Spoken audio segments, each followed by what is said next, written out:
ఆవిడ కూడా మాట్లాడుతున్నాను, నేను మాట్లాడుతూ చెప్పింది సాక్షిలో నాకు వాటా 50% నాకు వాటా ఉంది. అదే సాక్షిలో నాతో కలిసి పనిచేసిన వాళ్ళు వైఎస్ఆర్ టీపీ నుంచి పనిచేసిన వాళ్ళని తీసుకొచ్చి కూర్చోబెట్టి వాళ్ళని నాకు వ్యతిరేకంగా మాట్లాడిస్తున్నారు. నాకు కావాల్సిన వాళ్ళు రాఘవరెడ్డి గారి గురించి ఆవిడ చాలా ఫీల్ అయ్యారు. రాఘవరెడ్డి గారిని తీసుకెళ్లి సాక్షిలో కూర్చోబెట్టి ఆమెకు ఆపోజిట్ మొన్నటి వరకు రాఘవరెడ్డికి అంత డబ్బు మహిమ సార్, సిగ్గులేదు. వాడు తెలంగాణలో ఎవరికి ఇవ్వని గౌరవం రాఘవరెడ్డికి ఇచ్చింది షర్మిల గారు. అంత గౌరవం ఇచ్చిన తర్వాత పోయేసి అక్కడ కూర్చొని మాట్లాడుతున్నారు. ఇలా ఆమె ఆమె అంటే అది ప్రజలు గమనిస్తున్నారు. ఏంది ఆమె ఏం చేసిందంటే జగన్ గారిని ఒక మాట అనలేదు. నేను ఒక్కటి చెప్తున్నా, జగన్ అన్న కూడా నేను ఒక్కటి చెప్తున్నా, మీ చెల్లె నిన్ను డైరెక్ట్ ఒక మాట అనలేదు, మీ భార్యని అనలేదు. మీరే టార్గెట్ చేసిండ్రు, మీ అమ్మని బయటికి పంపించిండ్రు, మీ చెల్లెని బయటికి పంపించిండ్రు. సరే అండి, మీ బ్లడ్ లో ఎట్లా రాజశేఖర రెడ్డి గారి బ్లడ్ ఉందో ఆశయాలు ఉన్నాయో ఆమె కూడా రాజకీయం చేయాలనుకుంటుంది. అన్నిటికన్నా దరిద్రమైన విషయం ఏంటండి, మొన్నటిదాకా మా వైఎస్ షర్మిలారెడ్డి ఎప్పుడైతే కాంగ్రెస్ పార్టీ పిసిసి చీఫ్గా ఆమెకు వచ్చి ఆంధ్రప్రదేశ్లో అడుగుపెట్టిందో మురుసుపల్లి షర్మిలా శాస్త్రి అంటండి. ఆవిడ రెడ్డి కాదు, వైఎస్ అనేది ఆమెకు సంబంధం లేని విషయం.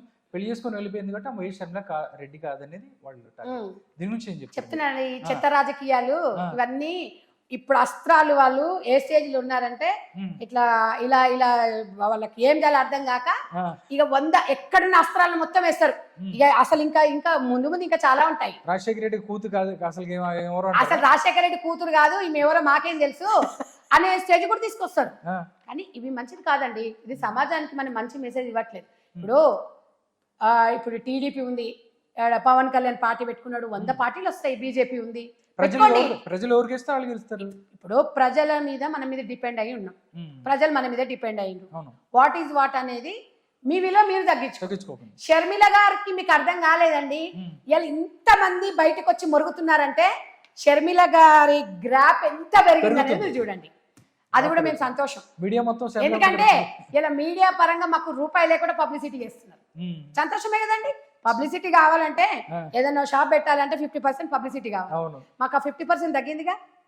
అంతకుముందు షర్మిల గారు ఆంధ్రప్రదేశ్ పోయింది, పిసిసి ఇచ్చిండ్రు అన్నది టీవీలలో కొంచెం అయితే, ఇప్పుడు వైసీపీ నాయకులే మొత్తం ప్రచారం చేసిరు. అది కూడా మరి మరి జగన్ గారి మైండ్ గేమ్ అని అడుగుతున్నారు. మరి అంటే చిన్నోళ్ళు లేకపోతే వేరే పార్టీ కింది స్థాయి కార్యకర్తలు డైరెక్ట్ సజ్జల రామకృష్ణారెడ్డి గారు కూడా వైఎస్ షర్మిలారెడ్డిని టార్గెట్ చేస్తున్నారు. మీరేం చెప్పారు దీని గురించి? ఒక్కటిసారి సజ్జల రామకృష్ణారెడ్డి గారికి ఆయన వయసు పెద్దది. ఎందుకంటే నేను ఎప్పుడు కూడా అంత పెద్ద మనుషులను నేను విమర్శించలేదు. కానీ తండ్రి నీకు బిడ్డ లాంటిది, వాళ్ళ ఉప్పు కారం తిన్నావు.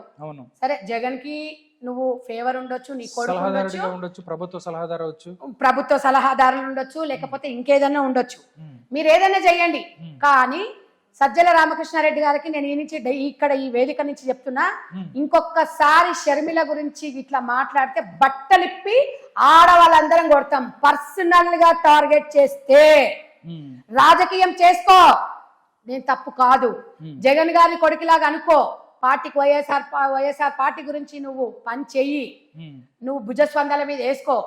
ఇది కాంగ్రెస్ పార్టీ, ఇది YSR party, TDP, BJP, Janasena అందరు కలిసి పని చేస్తారు. అదే మాట్లాడగానే నువ్వు పర్సనల్ గా అన్నా చెల్లెళ్ళ మధ్యలో నువ్వు చిచ్చు పెట్టినావనుకో, నీ కుటుంబం కూడా నాశనం అవుతుంది. నీకు బిడ్డలున్నారు, కొడుకులున్నారు, భార్య ఉంది.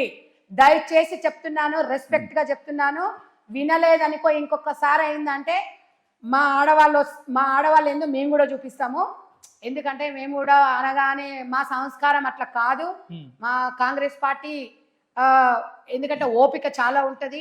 ఫర్ ఎగ్జాంపుల్ 10 సంవత్సరాలు మేము అధికారం లేకపోయినా ప్రతిపక్షంలో ఉండి ఇలా పోరాడి సాధించుకున్నాము. ప్రజలు మా వైపు ఉన్నారు. మా సంస్కృతి అది కాదు. దయచేసి ఈ వైఎస్ఆర్ కుటుంబం సంబంధించి వైబీ సుబ్బారెడ్డి గారు కానివ్వండి, భారతిరెడ్డి గారు కానీ, సజ్జల రామకృష్ణారెడ్డి గాని, ఆ ప్రభాకర్ అనే ఆయన కానీ, ఇంకా అభిమానం కానివ్వండి, దయచేసి అభిమానంగానే చూడండి. జగన్ వైపు ఉండి గెలిపించుకోండి. షర్మిల గారిని పార్టీ పరంగా ఏమన్నా అనండి తప్ప పర్సనల్ గా అంటే మాత్రము ఖబర్దార్, ఎవరు ఊరుకునేది లేదు. పార్టీలకు ఖచ్చితంగా మహిళలందరూ కూడా ఏకమవుతారండి, నేను చెప్తున్నాను. ఎందుకంటే చాలా మంది ఇప్పుడు 33% రిజర్వేషన్ వస్తుంది, మహిళలందరూ ముందుకు రావడానికి ఆసన్నమైంది. ఈ రకమైన రాజకీయాలు చేస్తే వచ్చే మహిళ కూడా రాకుండా పోతుంది.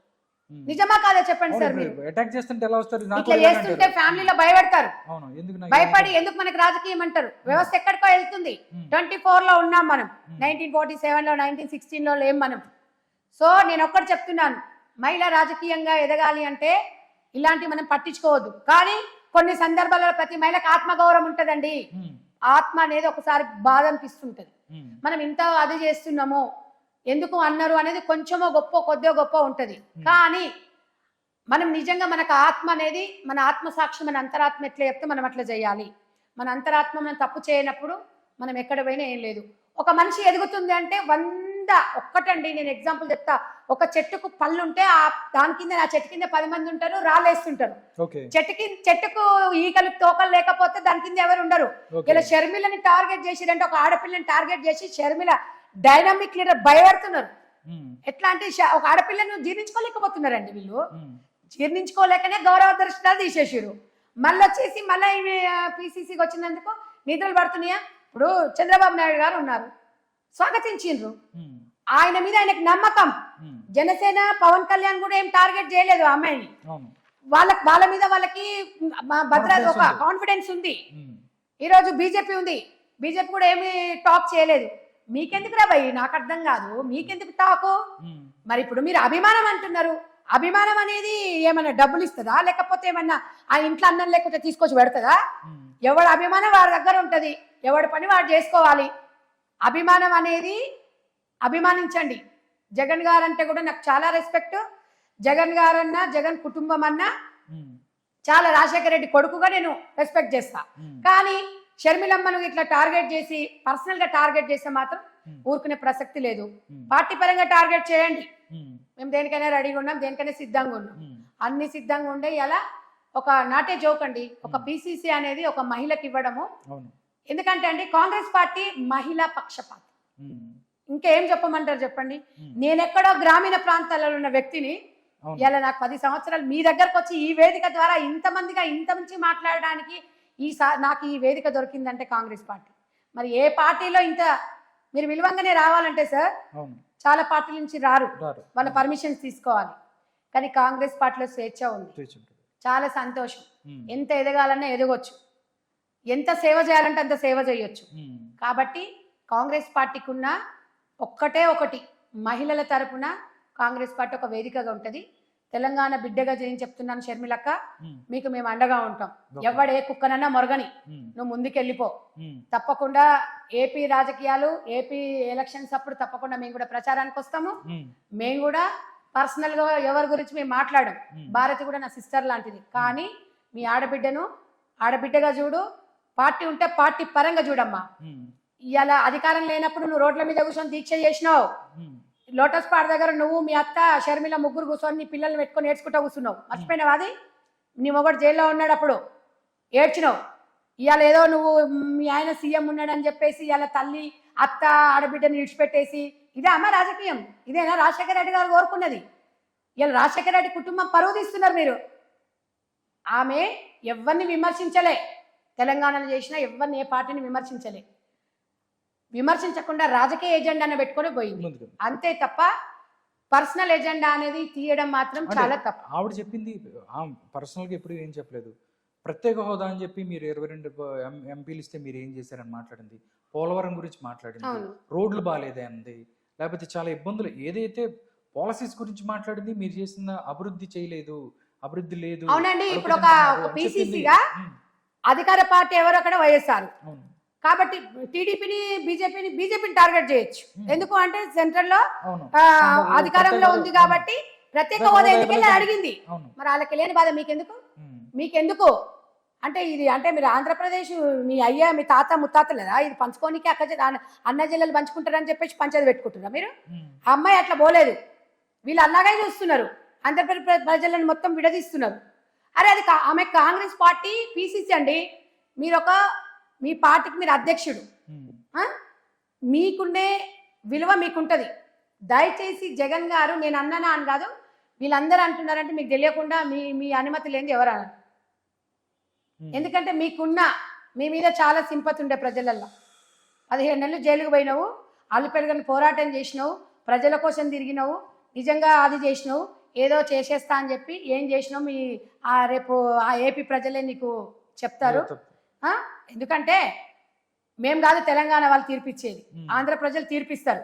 అక్కడ నువ్వేం చేసినావు, ఏం చేయకపోతే షర్మిల గారు ఏం చేశారు, చంద్రబాబు గారు ఏం చేశారు, పవన్ కళ్యాణ్ ఏం చేశారు, వాళ్ళు ఏం చేయబోతున్నారు, మీరేం చేస్తారు ప్రజలు నిర్ణయించుకుంటారు. విర్రవీగొద్దు, అధికారం అనేది శాశ్వతం కాదు. ఓకే.